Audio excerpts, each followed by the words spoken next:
Pancasila itu tidak berasal dari Indonesia, tapi dikompilasi oleh Bung Karno berdasarkan jumlah dan kualitas pikiran dunia. Jadi sebetulnya kampus punya modal untuk menghasilkan kembali pikiran yang bermutu, karena Andalas bisa mengandalkan pikirannya pada the founding parents kita. Indonesia diurutkan perguruan tingginya sebagai kampus nomor 2 paling tidak berintegritas. Banyak plagiarisme. Kenapa? Berupaya untuk menyogok editor supaya artikelnya dipublish, padahal sebetulnya jurnal itu adalah jurnal predator. Karena ada ambisi untuk jadi intelektual, tapi dengan kapasitas lobus frontalis yang minim. Mengapain? Artificial itu tempat kita duel argumen, bukan tempat kita bertanya. Dan kita punya problem hari ini. Ada jalan tol yang mangkrak karena tidak ada desain akademis. Kebutuhannya belum ada, ngapain bikin jalan tol? Lol. Tolol. Ini mimbar ini disebut mimbar akademis. Artinya siapa yang punya dalil silahkan pakai mimbar ini untuk mengucapkan argumentasi.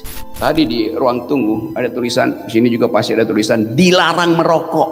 Selama Pak Jokowi berkuasa di istana ada tulisan dilarang berpikir. Tapi banyak rektor di Indonesia takut memberi arah dan lebih senang menerima pengarahan, lagi rektor UGM. Tentang hal yang sangat mengkhawatirkan kita hari ini, yaitu pertanyaan, mengapa kampus kehilangan arah? Arah Republik ditentukan oleh isi kepala kampus, bukan oleh partai politik, bukan oleh parlemen. Yang boleh diganggu adalah pikiran, yang tidak boleh diganggu adalah doa. Gunung Merapi menjulang tinggi, menunggu tiba Datuk Maringgi.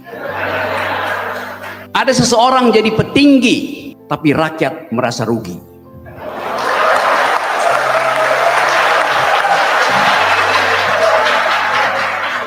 Awas, jangan viral ya.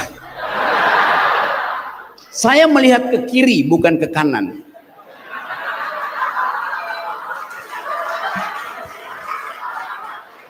Diingatkan pada kita, Bung Hatta memelihara integritas sehingga dia tidak bisa menabung untuk beli sepatu beli.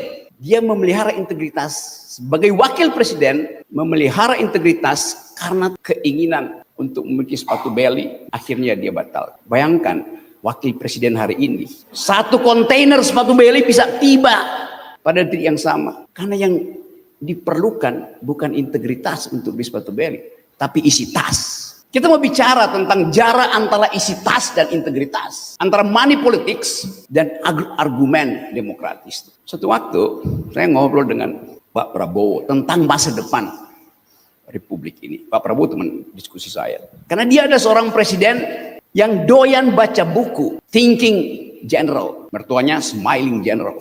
Di ruangan Pak Prabowo yang biasanya beliau terima tamu eksklusif, belakangnya ada gambar Pangeran Diponegoro. Anda tahu itu. Ini Vasco nih pasti bolak-balik ke sini. Dan ditemanin Pak Dasko pasti. From Dasko to Vasco.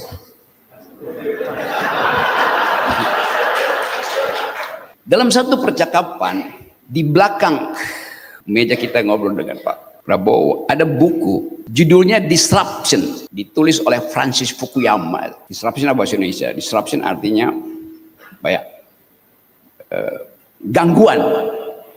Kita hidup di dalam keadaan di mana-mana ada gangguan. Karena itu mesti ada persiapan.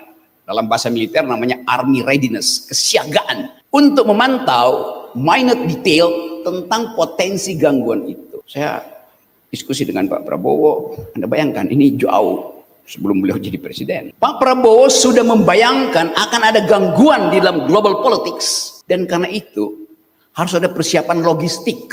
Sekarang kita mungkin mulai mengerti kenapa diperlukan food estate, supaya ada ketersediaan logistik. Tentu sebagai seorang militer, dia berupaya untuk melakukan prediksi. Akankah terjadi Perang Dunia Ketiga? Waktu itu beliau sudah mengindikasikan akan ada realignment global politics. Jadi buat saya, seorang leader itu harus mampu melihat arah yang memungkinkan ketika kita ada dalam keadaan darurat, kita tetap tidak kehilangan kompas. Dan universitas ditugaskan untuk menjaga kompas itu. Itu yang diucapkan tadi oleh Pak Prof. Beban itu ada pada saudara-saudara, ada pada kita. Sebagai the thinking community. Kita ingin aktifkan satu perspektif yang disebut integritas, moral, etc. Tapi pertanyaannya basisnya apa? Separuh dari pikiran negeri ini berbasis pada pengetahuan awal the Minang's intellectuals. Yang bahkan sebelum kemerdekaan, orang Minang itu bukan sekedar merantau ke Jawa, merantau sampai Rusia, merantau sampai Hong Kong, merantau sampai Jepang. Untuk tadi, minta diuji pikirannya dan membawa pulang hasil ujian itu. Satu waktu saya jalan ke hutan-hutan di Vietnam, nyebrang ke Kampuchea. Lalu saya pergi ke Vietnam Utara, Hanoi. Ada mausoleum Ho Chi Minh. Saya masuk ke situ buat tahu apa sebetulnya isi pikiran Ho Chi Minh waktu mendalilkan kemerdekaan perjuangan politik Vietnam, mulai melawan tahun 50-an melawan Prancis, tahun 70-an melawan Amerika, dan akhirnya Vietnam menjadi negara dengan integritas yang kita anggap sampai sekarang sangat kuat. Di samping museum itu ada semacam perpustakaan kecil di situ. Ada memorabilia dari Ho Chi Minh waktu dia masih pejuang, ada ditanduk juga seperti Pangeran Diponegoro. Tapi di situ ada foto yang menarik perhatian saya. Ada foto seseorang yang saya kenal profilnya, seorang yang menulis buku Nar the Republic, menuju Republik. Seseorang yang makamnya itu sangat sederhana, dan kita nggak pernah tahu apakah makamnya itu atau tidak. Seseorang yang dicatat pikirannya di dalam Marxist Encyclopedia, namanya Tan Malaka. Fotonya itu ada di Vietnam. Di dalam foto itu dia sedang berdiskusi dengan seorang tokoh lain, seorang intelektual yang bagi mahasiswa FISIP sekarang bukunya itu banyak dicetak ulang, dibaca ulang.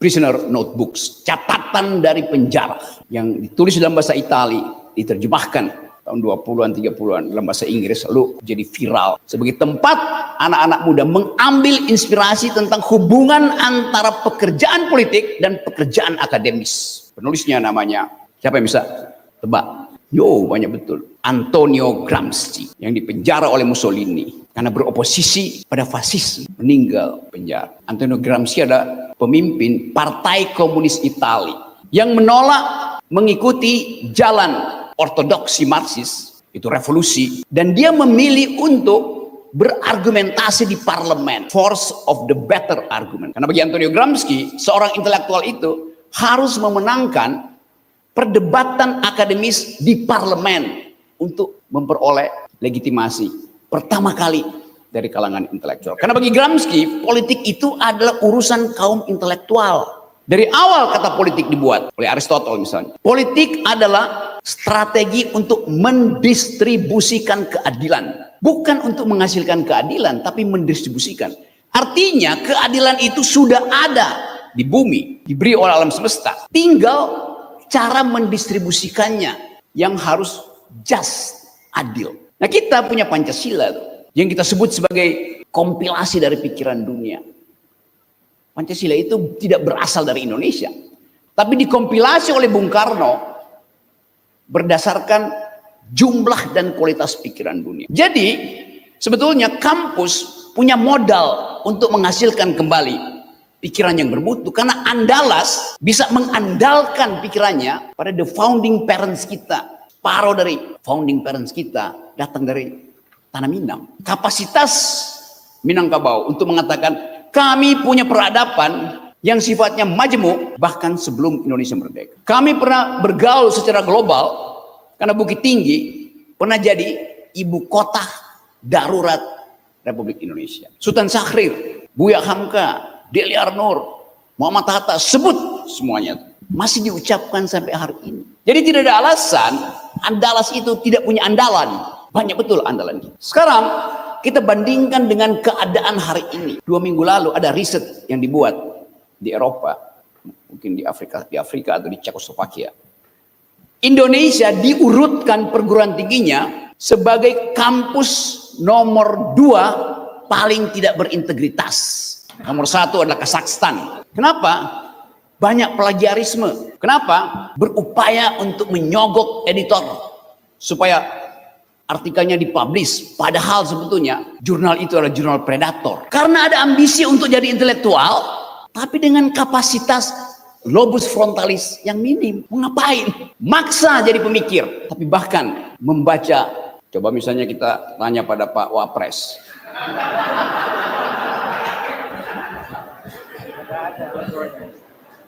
Ini gambar apa?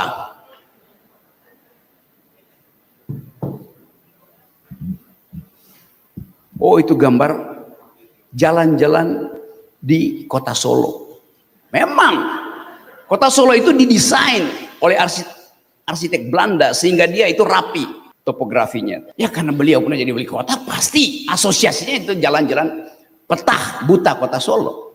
Tapi buat Vasco yang belajar tentang ilmu teknik, saya bisa pastikan dia akan sebut itu adalah PCB, yang belajar elektro, printed circuit board.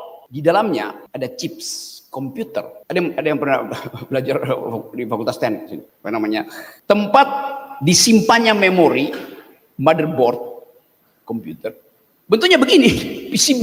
Jadi kita bisa bayangkan bagaimana kita berupaya untuk mengimajinasikan sesuatu di dalam upaya untuk keluar dari rutinitas kita. Kalau itu disebut sebagai jalan-jalan di kota Solo, ya tentu Pak Gibran ada dalam rutinitas itu. Sekarang coba kita hubungkan, kenapa ada PCB di situ?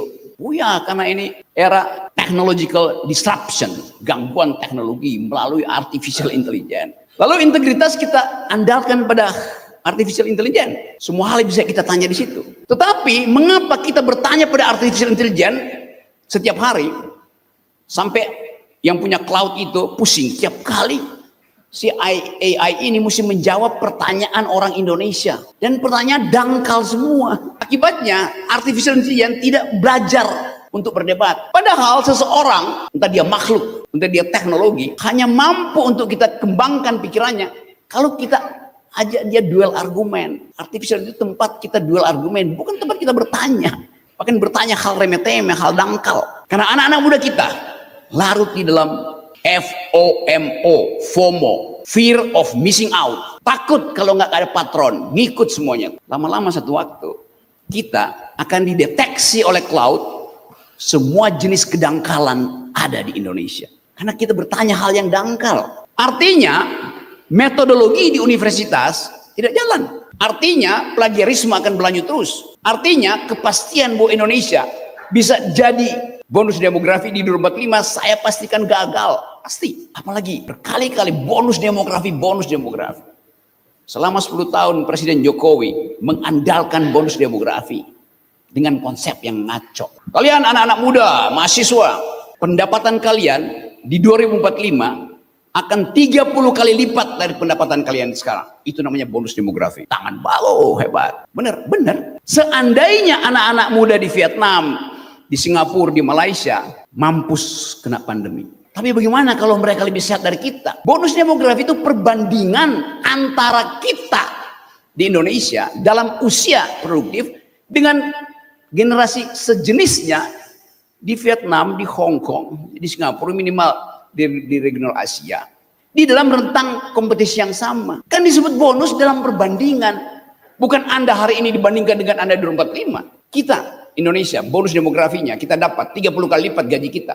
Bagaimana kalau anak Kuala Lumpur gajinya 60 kali lipat dari sekarang? Siapa yang dapat bonus? Ya dia, bukan kita.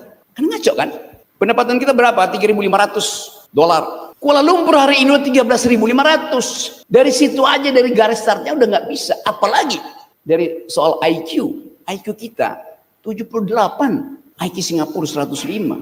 IQ Vietnam 115. Jadi selama 10 tahun jalan pikiran tidak menjadi panjang. Yang jadi panjang adalah jalan tol. Dan kita punya problem hari ini. Ada jalan tol yang mangkrak. Karena tidak ada desain akademis. Kebutuhannya belum ada. Ngapain bikin jalan tol? Lol. Tolol.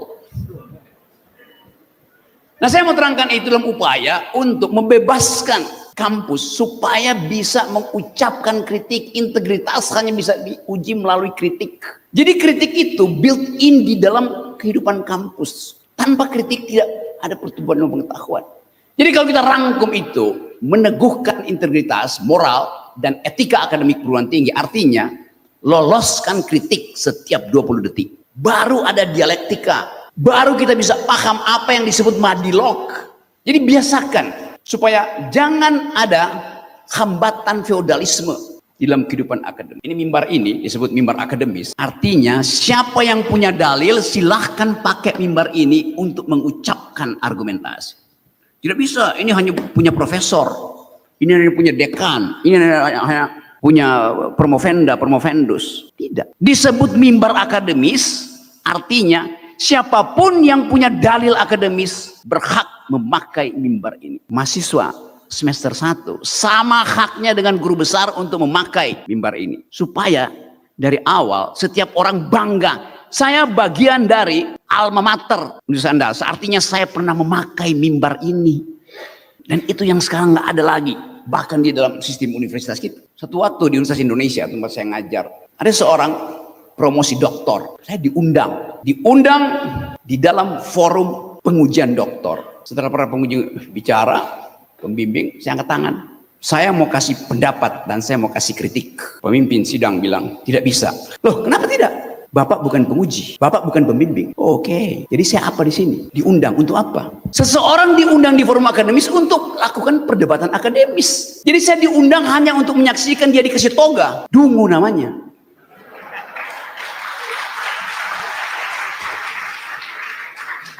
Itu penyebab kenapa universitas tidak menghasilkan mutu. Karena tidak mau didebat oleh orang luar selain para penguji itu. Akuntansi punya prinsip, audit eksternal lebih bermutu dari audit internal. Siapa yang akuntan di sini? Diperlukan auditor eksternal untuk membaca neraca.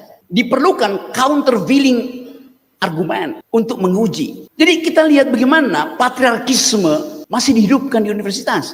Tadi saya senang tadi, 5 perempuan menguji integritas negeri ini, yaitu setarakah kita sebagai warga negara. Kalau Anda perempuan, mak-mak, minta kredit ke bank, akan ditanya, suamimu kerja apa? Sebagai agunan jaminan.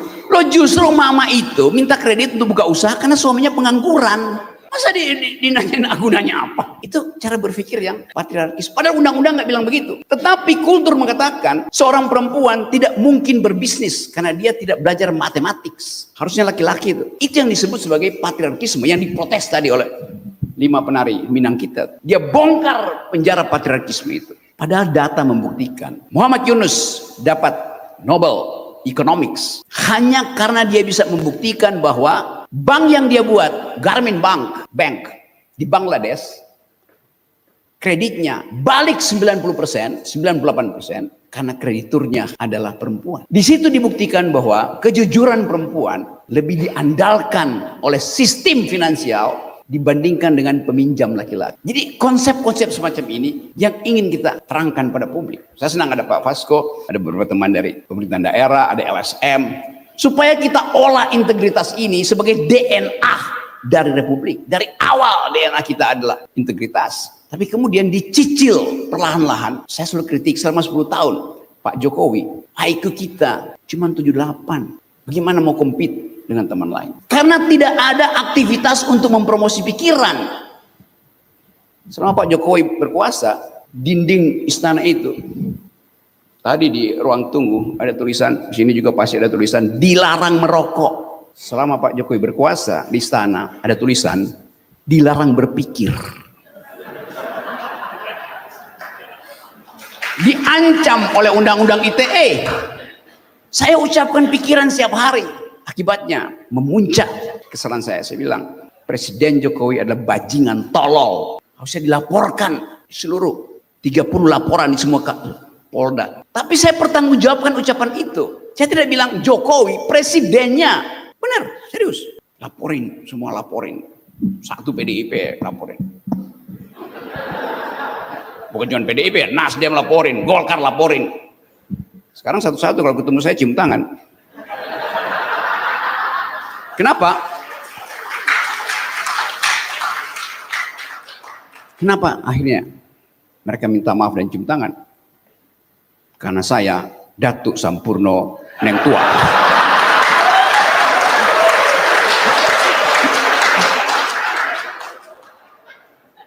Oke, saya balik lagi pada inti problem kita hari ini. Ini bab 2. Apa tugas universitas pada bangsa ini? Tadi ada istilah bagus tadi. Siapa yang ngomong? Vasco apa siapa yang ngomong? Cahaya pengetahuan. Itulah arah negeri ini, cahaya pengetahuan. Kita ingin para rektor mampu untuk memberi arah melalui tuntunan pengetahuan. Tapi banyak rektor di Indonesia takut memberi arah dan lebih senang menerima pengarahan. Apalagi rektor UGM.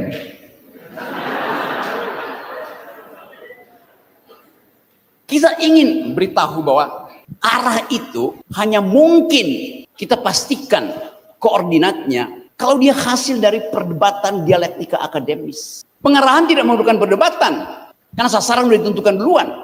Arah dicari bersama-sama melalui sistem demokrasi. Itu yang disebut sebagai deliberatif demokrasi. Di mana tempatnya? Di nagari, tempat bercakap-cakap untuk menghasilkan sesuatu yang disebut arah. Setelah bercakap-cakap, para petinggi, mama, nini mama, memutuskan kalian sudah berdebat. Kami dengar itu. Sekarang proposal kami ini, wisdom kami ini, sepakat, selesai problem. Itu yang sekarang dikembangkan. Yang kita baca dalam konteks konsep Jürgen Habermas, deliberatif demokrasi. Itu udah ada di sini, dipraktikin di sini. Arah ditentukan di dalam percakapan yang jujur. Dalam teori komunikasi disebut the ideal speech situation, di mana semua problem dibuka di situ. Jadi dari awal Minang sudah mempraktekkan deliberatif demokrasi jauh sebelum Jürgen Habermas mempromosikan itu secara politik, filosofi, sosiologi, antropologi. Jadi ada kecambah kejujuran di negeri ini. Yang jadi pertanyaan, mengapa hal-hal yang sifatnya konseptual, abstraksi, value makin luntur diproduksi dari Minangkabau? Jawabannya, karena lebih banyak proyek masuk ke sini. Dan orang berebut proyek. Ada soal regulasi, tadi saya diskusi. Wasi Orde Baru, semua desa itu diseragamkan oleh undang-undang desa. Oke, sebagai peralatan administratif. Tetapi otonomi nilai, otonomi moral itu tidak bisa diatur oleh regulasi negara. Dia tumbuh karena persahabatan. Demokrasi yang jujur dihasilkan dari dalam hati. Dipraktekkan di nagari. Baru 100 tahun lalu diucapkan di Amerika oleh Alexis Tocqueville. Demokrasi adalah habits of the heart. Kata Tocqueville. Iya. Tapi udah beratusan tahun dipraktekkan di Minangkabau. Jadi ahli Jerman itu, Jürgen Habermas, Alexis Tocqueville, ahli Amerika, tertinggal 2-3 abad tentang deliberatif demokrasi. Bung Hatta berupaya untuk mengolah itu yang disebut sebagai demokrasi kita.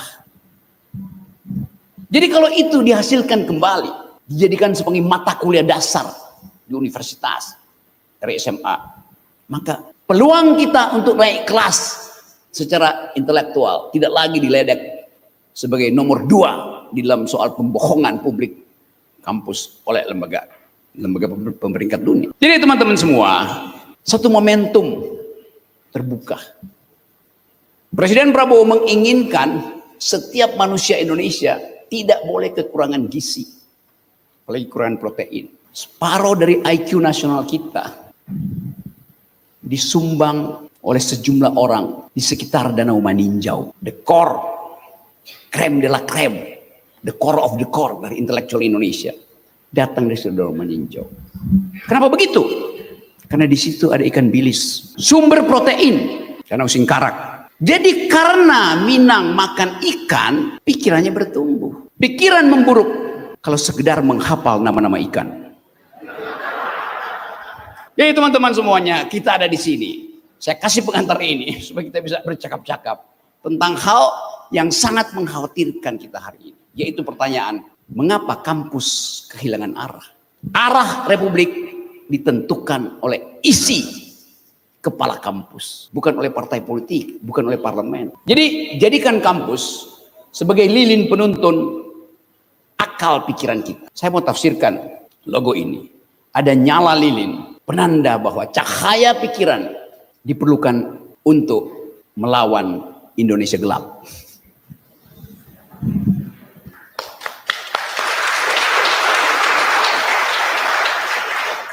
Ada soal tentang efisiensi yang menyebabkan uang tidak mengalir ke daerah. Itu urusan kebijakan. Tapi kampus harus tagih terus bahwa pikiran hanya disebut pikiran kalau dia dipertengkarkan. Kalau Anda punya pikiran, Anda punya disertasi, Anda bisa tulis skripsi, tesis disertasi, bertahun-tahun Anda simpan disertasi itu, nggak ada orang yang bicarakan, nggak ada yang lawan disertasimu. Itu artinya nilai disertasimu nggak ada. Karya akademis disebut karya akademis kalau dipertengkarkan di forum akademis. Kalau pikiran saya ucapkan dan tidak ada yang mau bertengkar, mengganggu pikiran saya, mendisruption pikiran saya, maka yang saya ucapkan itu bukan pikiran. Yang boleh diganggu adalah pikiran, yang tidak boleh diganggu adalah doa. Itu beda antara doa dan pikiran. Doa tidak boleh diganggu, pikiran harus diganggu. Nah, saya ingin supaya Universitas Andalas jadi cahaya pikiran Republik.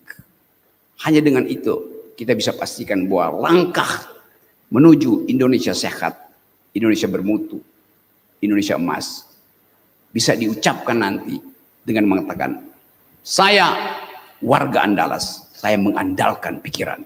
Assalamualaikum warahmatullahi wabarakatuh. Waalaikumsalam warahmatullahi wabarakatuh. Pertama itu dari Pak Muhammad Irwandi tadi, kalau Pak Rocky jadi rektor Universitas Andalas ini mau ngapain ini gitu, coba kira-kira ini anggap aja ini Bapak udah jadi rektor ini. Kalau saya sekarang rektor, saudara penanya tadi saya langsung kasih ijazah.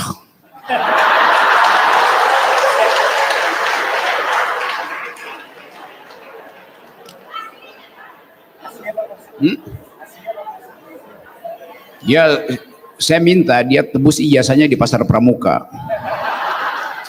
Tapi itu selalu orang ingin lihat apa efek kalau seseorang diminta mempertanggungjawabkan konsistensinya itu.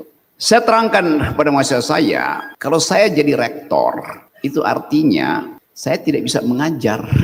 Padahal saya pengajar. Kan rektor itu mengurus administrasi itu. Jadi kata rektor itu difungsikan sebetulnya untuk memperlihatkan ada kepemimpinan akademis. Tetapi bukan urusan setiap hari. Apa beda rektor sama ketua partai? Sama aja, ngurus manajemen. Tetapi akademisi memberi arah. Ketua partai memberi pengarahan. Beda itu. Arah diperdebatkan. Pengarahan tidak boleh dibantah. Jadi rektor fungsinya adalah mengumpulkan energi untuk menghasilkan perbantahan akademis. Itu bedanya dengan ketua partai. Ketua partai nggak mungkin mengumpulkan orang untuk bantah dia tuh. Begitu ada yang mulai bantah, kirim amplop, diam. Jadi sekali lagi, suasana akademis itu dipimpin oleh rektor di dalam upaya untuk memprovokasi pikiran. Gitu. Jadi jelas kalau saya di rektor, setiap hari akan ada thought provoking activities itu. Oke. Baik, terima kasih. Lanjut terkait dengan fenomena red flag kampus-kampus yang sudah dikeluarkan itu oleh salah satu lembaga yang zona merah itu. Kemudian ada juga beretika percuma cerdas tapi tidak beretika. Nah, ini kaitannya dengan tadi sejauh mana etika itu atau kecerdasan itu berpengaruh terhadap etika dan etika terhadap kecerdasan. Mungkin itu dulu, Bung Oge. Oke, soal red flag, soal daftar universitas negeri bahkan yang bermutu itu yang masuk di dalam kategori beresiko itu konsekuensi dari komunitas akademik yang tidak mau mengorientasikan kurikulumnya pada pertengkaran. Kan itu kan. Jadi dari awal kalau dosen sekedar mangut-mangut, oh ya udah bagus ini, oh, kata pengantarnya udah ada.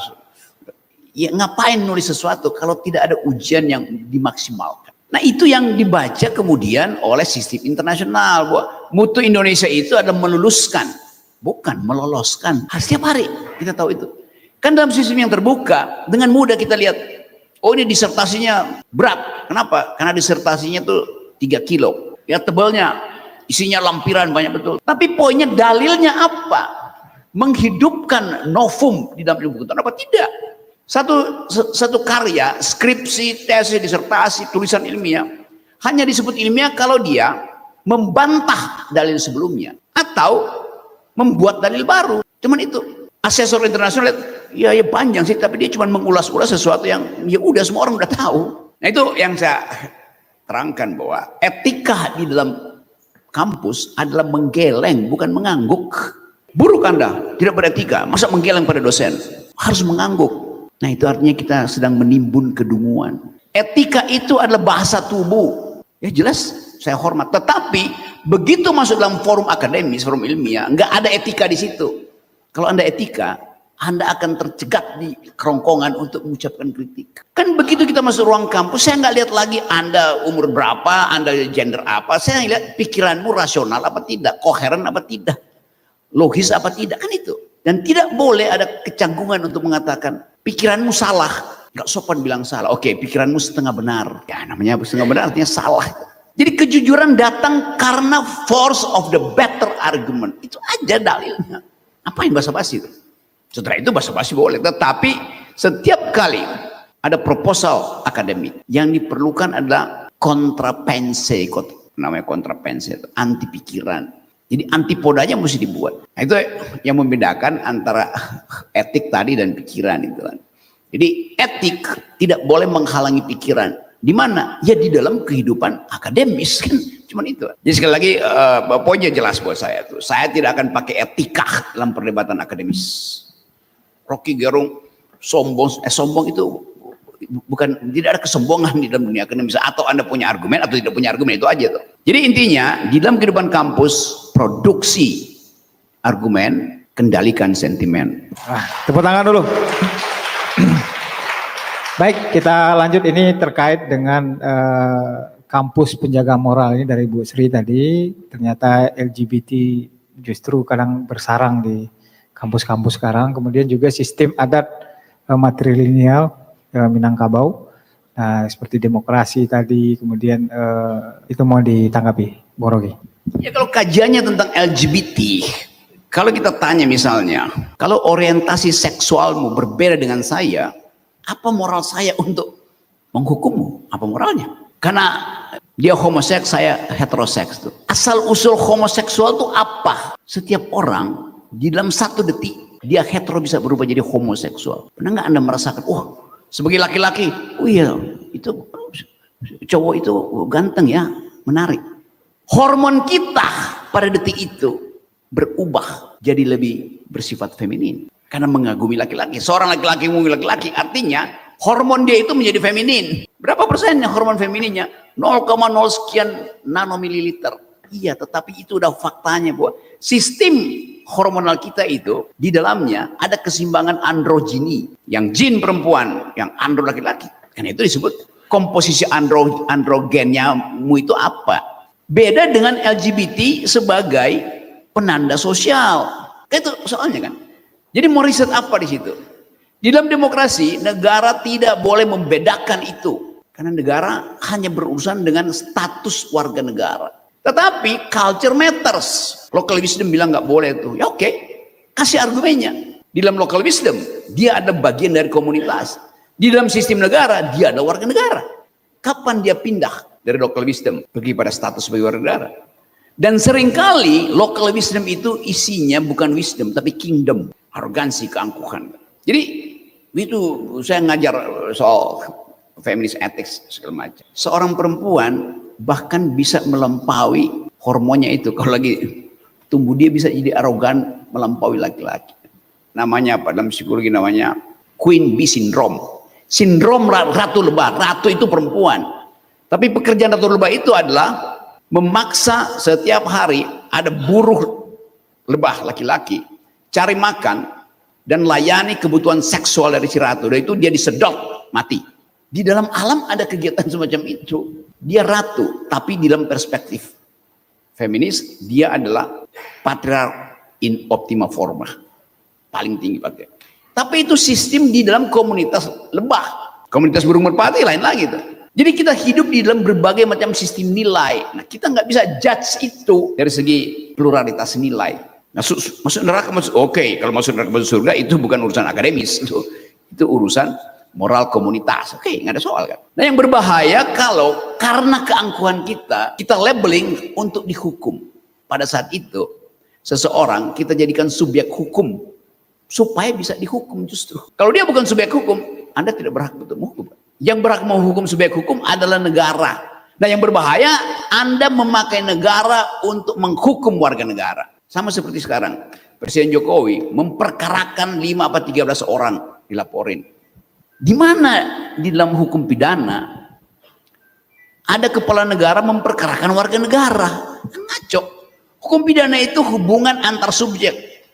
Oh iya, tapi Pak Jokowi sekarang bukan lagi presiden kan, bukan kepala negara, maka dia merasa terganggu karena disebut dia palsu. Oh iya, tapi tempus deliktinya itu ketika dia kepala negara.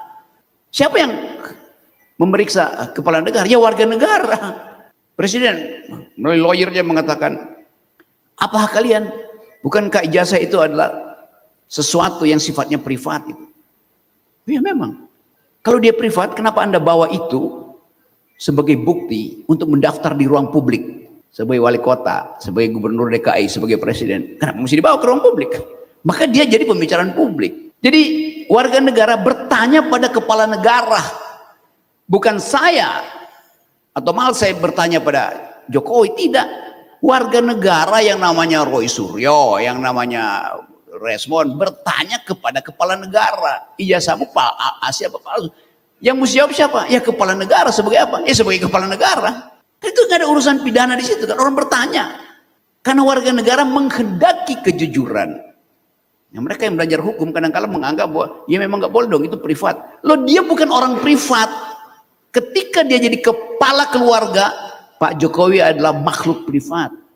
Ketika jadi kepala negara, dia bukan lagi makhluk privat, dia adalah makhluk publik. Konsekuensinya begitu.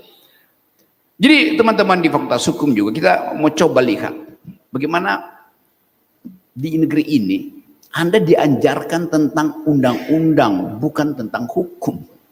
Anda belajar undang-undang kok. Ganti aja. Fakultas Hukum itu nggak ada diajarin hukum di situ. Diajarkan cara membaca undang-undang dan bahkan undang-undang di dalam status black letter of law, membaca huruf mati. Living Constitution. Tidak diajarkan cara membaca undang-undang secara hermeneutics. Tidak diajarkan di Fakultas Hukum. Yang dibaca adalah huruf-huruf hitamnya. Di antara dua baris huruf hitam ada spasi putih. Itu yang disebut membaca between the line. Nah, itu yang disebut tafsir hermeneutics tentang justice.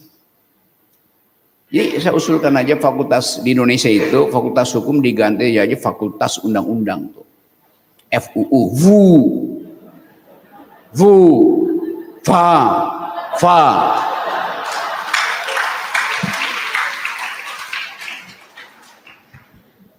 Baik, selanjutnya terkait dengan batasan dari menghina dan mengkritik itu apa itu, Bro? Di Amerika dan harusnya di sebuah negara beradab, hinaan itu terhadap otonomi tubuh, kritik terhadap pikiran. Nggak ada orang mengkritik tubuh. Tubuh itu bagaimana saya mengkritik tubuh? Tubuhmu gendut, tubuhmu kurus kering. Ya bahasa saya bilang, bentuk tubuhmu tuh bentuk alternatif. Lebih enak misalnya. Karena ada yang normal sebetulnya. Tapi itu kan bukan hinaan akhirnya. Kritik berubah menjadi hinaan ketika telunjukmu menyentuh lawan bicaramu, ujung hidungnya disentuh. Itu batasnya. Anda tidak boleh menyentuh tubuhnya. Bahkan ya udah nggak bisa. Debat aja. Karena itu perdebatan itu habis-habisan, nggak ada soal kecuali dia menghasilkan ancaman, apalagi ancaman fisik. Dari situ kita menghina. Mengancam artinya menghina integritas tubuh seseorang. Jadi silakan kritik. Dan memang harus ada kritik tuh. Jadi kita bedakan antara keinginan untuk menjatuhkan lawan dan keinginan untuk memusnahkan dia tuh. Di dalam dunia akademis, menjatuhkan lawan itu dimaksudkan supaya dia menyusun kembali argumennya dan bangkit untuk melawan. Bukan kita musnahkan itu. Kalau kita musnahkan lalu lawan bertengkar kita siapa? Hidup tanpa pertengkaran itu namanya jomblo akademis. Baik, kita lanjutkan Pak Rocky. Ini Pak Rocky kenapa kok jadi orang yang anti tesis, anti power, anti binary, anti sentral dan macam-macam. Kenapa ini? Ini pengaruh apa ini kayaknya? Naik gunung enggak ya? Bukan ya? Silakan Pak Rocky. Iya apa? Kenapa jadi anti tesis? Dengan sendirinya, automatically, begitu Anda punya tesis, bermukim di dalam tesis itu antitesisnya kan dengan sendirinya. Dalam dialektika itu yang terjadi. Apalagi di dalam kehidupan yang memungkinkan otak kita itu mendeteksi lebih cepat faulty argument. Semua ucapan di dalamnya ada bias dan kita detect itu. Nah di universitas kita dilatih untuk mendeteksi faulty argument, sesat pikir, salah nalar, dan itu metodologi itu. Jadi antitesis saya karena metodologi, bukan karena ideologi. Gampang aja kan? Rocky Gerung tidak netral. Pada Jokowi dia keras, pada Prabowo dia nggak keras. Harus seimbang dong kritiknya. Oke, saya akan kritik Pak Prabowo sekeras saya kritik Pak Jokowi. Oke, Prabowo ijazahnya palsu, dia dibikin di Jalan Pramuka. Loh faktanya nggak ada. Prabowo berutang 8.000 triliun. Padahal di kantongnya ada 11.000 triliun. Nanti kalian, itu bukan Prabowo, itu Jokowi Pak. Jadi apa yang disebut kritik? Ya terhadap inkonsistensi. Prabowo belum memperlihatkan inkonsistensi. Saya masih kritik bahwa oke, semua kebijakan populis Pak Prabowo pada akhirnya akan dihalangi oleh APBN. Semua ambisi politik batasnya adalah APBN. Prabowo mungkin mengantisipasi itu. Maka dia lakukan penghematan, efisiensi. Oh boleh. Tetapi dalam prinsip ekonomi, ketika daya beli rakyat turun, maka harusnya negara buang uang, state spending, expenditure negara mesti keluar, supaya ada perputaran uang. Sekarang uang nggak ada. Hotel-hotel nggak ada lagi. Hotel di Bali, di tempat-tempat seminar itu okupansinya tuh 3%. Mati. Karena ekonominya memburuk. Tapi orang lihat lagi, kenapa daya beli berkurang? Karena kebijakan ugal-ugalan dari Presiden Prabowo, yaitu memboroskan APBN. Bukan Pak Rocky, itu Pak Jokowi selama 10 tahun, Pak Prabowo belum 1 tahun. Jadi nagih apa dari saya untuk kasih kritik coba? Prabowo berbohong, dia bilang SMK udah diproduksi 6.000, sampai sekarang udah ada. Bukan Pak Rocky, itu Pak Jokowi. Jadi saya mau kritik apa kalau akhirnya baliknya ya Jokowi lagi lah, gimana caranya coba? Tunggu aja kalau Prabowo bikin kesalahan, ya pasti kita kritik kan. Jadi orang itu karena dia curiga, dia sentimen, dia berupaya minta saya konsisten. Dia yang nggak konsisten. Lalu dia minta Rocky Gerung harus netral dong. Oke, saya akan netral. Ah begitu dong, puas dia. Apakah saya netral? Tidak, saya tidak netral karena saya terima perintah dia. Orang yang terima perintah itu tidak netral. Jadi dungunya berkali-kali lipat. Dia senang karena saya netral, padahal saya netral karena dia perintah. Bukan karena posisi moral saya netral. Bukan karena kalkulasi argumen saya netral. Karena saya ingin dia senang, maka itu artinya kemunafikan. Dia merasa senang karena saya ikut perintah dia, padahal saya justru bikin dia jadi munafik. Itu yang saya sebut di dalam kejujuran yang dituntun oleh pikiran itu harus dibatalkan oleh pikiran, bukan oleh sentimen.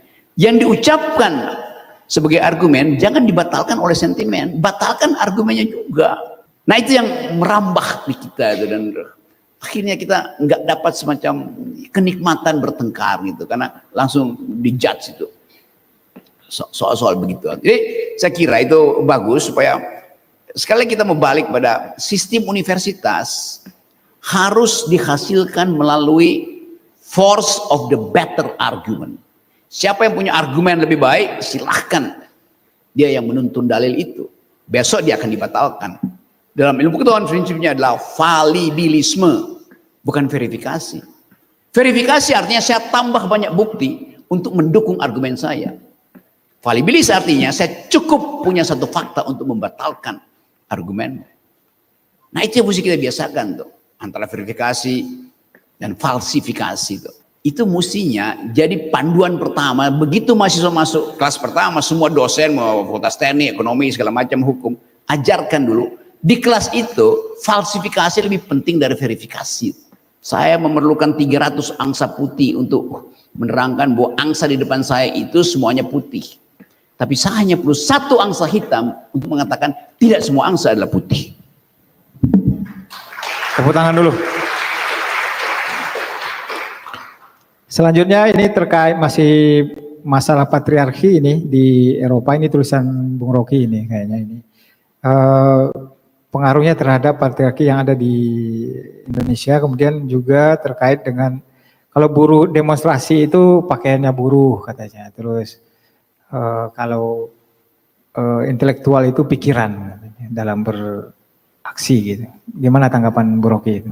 Apa bedanya demonstrasi buruh dan demonstrasi intelektual? Formatnya aja beda. Tapi dua-duanya berupaya untuk tagih keadilan. Kaum buruh, dia cuma mau nagih keadilan. Kita bisa persoalkan apakah keadilan versi buruh itu udah maksimal atau belum tuh. Dibantu oleh konsep akademis. Kalau buruh, saya lagi seminar tempat teman buruh, saya bilang status demonstrasi buruh kita baru sampai pada tingkat menuntut upah dinaikkan. Itu bukan perjuangan kaum buruh, itu perjuangan kaum profesional, pekerja. Itu yang disebut unionism, menuntut upah. Kaum buruh itu berjuang untuk mengubah struktur ekonomi, itu namanya laborism. Jadi beda antara unionisme dan laborisme. Unionisme itu pekerjaan untuk menuntut upah lebih tinggi. Tapi laborisme, pekerjaan demonstrasi untuk menuntut perubahan sistem ekonomi itu. Itu belum sampai di situ perjuangan kita itu. Tapi kita mesti bantu, itu pentingnya pikiran akademis itu dibantu supaya buruh bisa bertengkar secara lebih argumentatif. Nah, tugas dari mahasiswa adalah bantu itu. Tuntutan bagaimana misalnya? Kalau itu tuntutan keadilan, dasarnya adalah naikin upah itu. Ya pemerintah dengan mudah bilang bagaimana naikin upah, mau pabrik-pabrik pergi kok. Tapi kalau tuntutannya rubah sistem ekonomi, pastikan bahwa tidak boleh ada jarak pendapatan melampaui rasio 20% misalnya. Nah itu baru namanya tuntutan revolusioner. Artinya gaji karyawan terendah tidak boleh lebih kecil 20% dari gaji komisaris utama. Kalau komisaris utama gajinya 200 juta per bulan, maka gaji sepegawai itu harus 20% dari itu. Sekarang kan jomplang banget. Nah itu baru namanya laborism, perjuangan untuk mengubah struktur ekonomi itu. Ya kalau cuma nambah gaji ya udah pasti ya tunggu aja, lihat aja.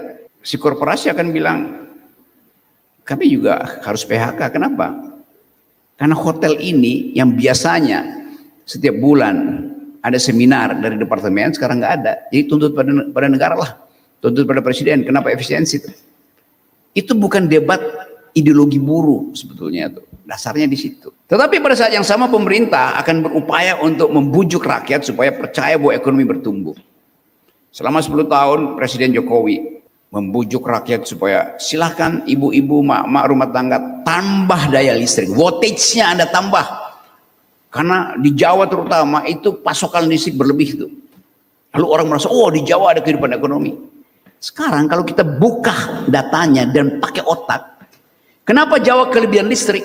Karena pengguna listrik utama, industrinya, relokasi pabriknya ke Cina, Vietnam, Thailand. Jadi justru karena ekonominya memburuk, maka listrik berlebih. Kan logikanya begitu.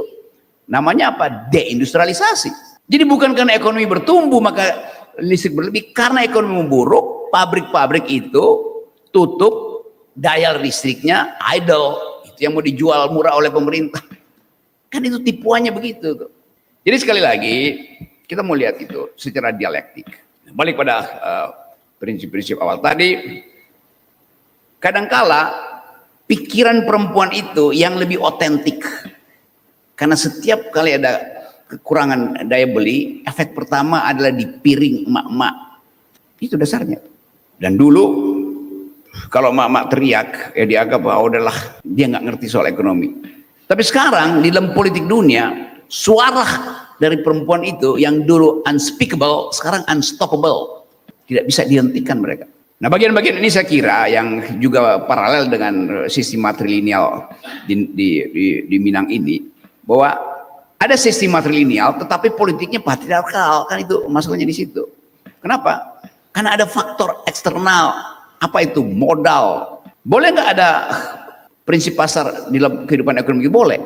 Karena undang-undang dasar kita bilang pelaku ekonomi Indonesia itu, satu adalah korporasi, dua adalah BUMN, tiga adalah koperasi. Apa tugas korporasi? Lakukan akumulasi.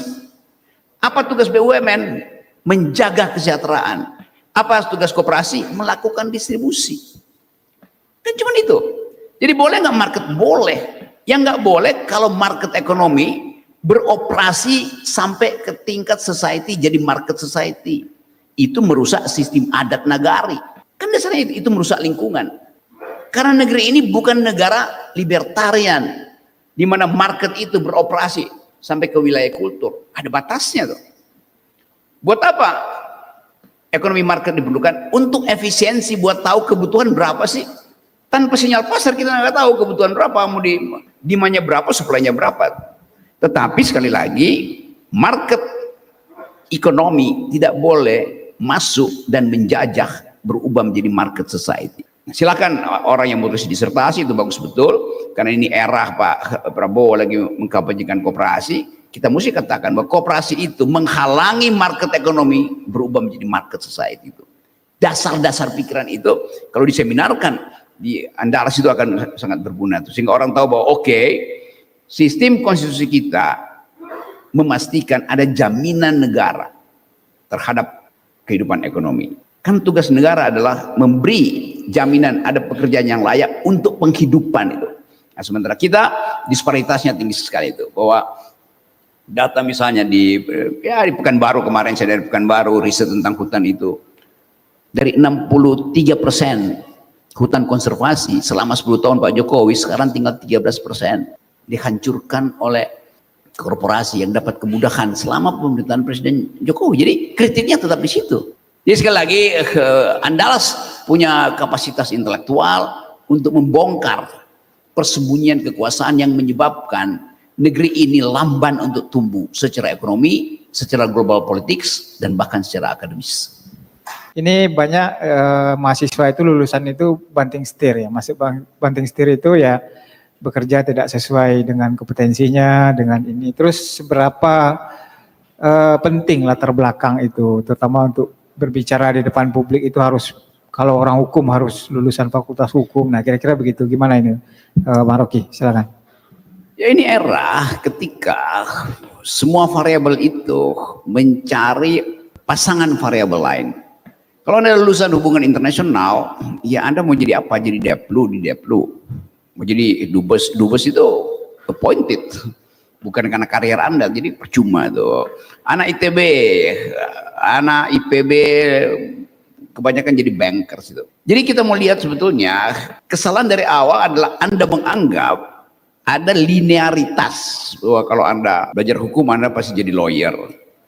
Kalau Anda belajar ekonomi Anda pasti kok jadi komisaris. Buat apa ada pikiran itu? Karena itu namanya universitas. Yang unified adalah yang varies tadi. Dari berbagai fakultas, ekonomi, teknologi, komputer, political science, segala macam. Nilainya itu diasuh oleh si universitas. Nah karena itu jangan jadi specialized. Buat apa? Anda ada di universitas, belajarlah semua ilmu kan. Keuntungannya di situ kan. Maka mesti dimungkinkan ada transdisiplin. Anak fakultas hukum nggak bisa gaul sama anak ekonomi. Karena anak ekonomi nggak ngerti siapa itu Richard Posner misalnya. Sementara anak hukum nggak ngerti siapa itu Adam Smith. Ngapain hidup di universitas kalau nggak saling ngerti? Padahal yang di unified itu adalah metodologi itu. Jadi kalau Anda belajar universitas, pertama-tama belajar tentang metodologi, belajar tentang mode of thinking. Baru Anda belajar tentang ilmu-ilmu teknis. Jadi paradigmanya dikuasai dulu. Nah itu yang sebetulnya problem di kita. Dulu mungkin 5-7 tahun lalu ada ide untuk membuat semacam kurikulum dasar yang harus diikuti oleh semua mahasiswa. Dicoba di UI, namanya liberal arts itu. Saya ngajar di situ, tapi lama-lama nggak bisa. Karena dia mesti punya pengetahuan ilmu-ilmu dasar tuh. Matematik, filosofi. Akhirnya yang disebut liberal arts itu jadi mata kuliah, sehingga jadi mata kuliah pilihan. Padahal liberal arts artinya pengetahuan dasar supaya orang belajar apapun dia nggak sulit lagi tuh. Nah, pelajaran-pelajaran semacam itu yang dicoba di kurikulum kita nggak bisa jalan tuh. Jadi rekrutmen awal itu yang udah kacau tuh. Nah, semua dosen harusnya mampu untuk menerangkan paling nggak intellectual history. Tadi ada anak sejarah. Apa sih sejarah? Sejarah adalah cara kita memuliakan para pahlawan. Ngapain pahlawan dimuliakan? Dengan sendirinya dia memuliakan, yang namanya pahlawan. Sejarah yang benar adalah sejarah yang mengingat para pengkhianat. Itu dalilnya. Kan begitu cara berpikirnya. Jadi sekali lagi, do think the unthinkable. Putar cara berpikirnya tuh. Mindsetnya diubah itu, paradigmnya diacak-acak. Berapa banyak diplomat kita yang belajar hubungan internasional tapi tidak belajar politik global? Yang dipelajari hubungan internasional. Padahal HI itu ada peralatan untuk memungkinkan kita duel argumen di dalam global politics. Diplomat kita begitu masuk sidang PBB bicara soal status Papua misalnya hari-hari ini nih, pasti kalah sama anak-anak yang mereka sebut GAM atau OPM yang lagi belajar di Birmingham, belajar di Columbia University, yang bisa meramu data real apa yang ada di hutan Papua bisa jadi paper akademis, dan paper itu lebih dahulu tiba di meja persidangan PBB ketimbang position paper dari diplomat Indonesia. Padahal diplomat Indonesia adalah belajar hubungan internasional. Aktivis-aktivis pemuda ini belajar tentang logik, kalah di dalam perdebatan. Jadi itu yang mesti kita anggap, bahwa dunia ini tidak bisa lagi ada linearitas. Mereka yang belajar hubungan internasional harus belajar hubungan itu dalam konteks political economy. Mereka yang belajar political economy harus belajar sekaligus global political economy. Mereka yang belajar global political economy harus belajar global environmental political economy. Karena environment menjadi new kind of grammar di dalam diplomasi. Jadi kalau Anda belajar hubungan internasional nggak belajar tentang etika lingkungan, begitu debat dengan anak-anak muda Eropa udah habis tuh dihajar. Itu pentingnya. Jadi sekali lagi kita sebetulnya hidup di dalam upaya untuk memastikan kita mengerti pokok-pokok pikiran negeri ini dan kondisi global itu dari perspektif metode. Nah kalau metode dikuasai, metode itu bisa dipakai untuk nerangin apa aja, gitu ya. Dan salam buat Bapak. Terima kasih. Bagaimana kemudian kita memulihkan lagi nama perguruan tinggi sehingga kepercayaan publik itu bisa diraih lagi? Kalau kita lihat tren dunia, makin lama perguruan tinggi itu makin kehilangan substansinya tuh. Kalau Anda misalnya ada di beberapa kampus di Amerika bagian barat, San Francisco, California di situ, kampus-kampus itu mulai menganggap bahwa kuliah itu mahal, sehingga lebih banyak kuliah tamu di situ daripada kuliah yang terstruktur. Karena orang bisa belajar dari TED, belajar dari macam-macam videos untuk belajar apa itu dasar hukum, apa itu environment. Orang belajar sekarang secara online. Di beberapa negara di bagian barat, pantai barat Amerika, kalau Anda datang ke situ akan ditanya oleh profesornya, Anda dari mana? Oh, saya dari Padang itu. Mau belajar apa? Anda bertanya, apa yang tersedia di kampus Anda, Pak Profesor? Profesor bilang begini, kamar kamu di 206, berarti lantai 2. Kantor saya di 101, lantai 1. Besok pagi, bawa kurikulum yang hendak kamu pelajari. Mahasiswa bingung. Karena di Amerika sekarang, mahasiswa disuruh nulis kurikulumnya sendiri. Bikinnya komposisi sendiri itu. Mereka tidak sediakan dosen, tutor disediakan. Selebihnya belajar di internet. Misalnya mahasiswa Padang mau S2 S3, dia bilang, saya mau belajar, Anda dari mana hubungan internasional? Mau belajar apa? HI. Buat apa belajar HI? Anda udah belajar kan? Lalu mahasiswa bilang, oke, kalau begitu, tulis sendiri kurikulum kamu tuh. Mahasiswa bilang, saya mau belajar satu tentang feminisme, karena global politics akan banyak memakai ethics of care, bukan ethics of right. Teori-teori hubungan internasional sekarang itu bicara tentang ethics of care, bukan lagi ethics of right. Orang nggak bicara lagi politics among nation, seperti yang tulis oleh Hans Morgenthau tahun 50-an. Karena terjadi komposisi baru, yaitu non-state player. LSM adalah non-state player. Jadi, logic penting, environmental ethics penting, feminism penting, global climate problem penting. Nah, itu yang membuat Anda memperoleh nilai tambah dari pengetahuan tentang hubungan internasional tuh. Jadi sekali lagi, pastikan bahwa banyak pengetahuan dasar yang mesti dikuasai oleh semua mahasiswa itu. Supaya ada percakapan antar fakultas. Jadi buat apa ada universitas, tapi versinya itu tidak bisa saling bercakap-cakap. Buta huruf. Akibatnya universitas itu ya sekedar nama doang. Kan universitas dimaksudkan ada liquid di dalam pertukaran pikiran. Fakultas teknik bisa bicara dengan fakultas hukum bisa debat dengan profesor filsafat bisa bicara tentang teknologi. Itu namanya universitas. Kata uni di depan itu menunjukkan bahwa versi itu bisa diatasi dengan paradigma yang disebut metodologi. Baik, terima kasih. Tepuk tangan dulu untuk Bapak Rocky Gerung. Nah ini mengkritik ini, Pak Rocky disuruh mengkritik UNAN. Nah, kayaknya susah ini karena Pak Rocky baru berapa malam di sini ya. Oke, soal kritik UNAN. Anda tadi mau cari beasiswa ya? Oke. Mana ada aktivis cari beasiswa? Jadi supaya Anda dapat beasiswa, Anda bebankan tugas aktivis itu pada saya. Buat apa? Jadi seorang aktivis itu tidak akan cari partner. Dia disebut aktivis justru karena dia punya dalil. Jadi jangan suruh saya, karena saya bisa suruh orang lain lagi akhirnya kan. Terus menerus saling suruh menyuruh tuh. Keterlibatan itu datang dari keprihatinan eksistensial seseorang. Hanya dengan cara itu ada aktivisme. Nah sekarang para aktivis itu ya banyak yang jadi pragmatis kok. Karena apa? Mereka ingin jadi kandidat.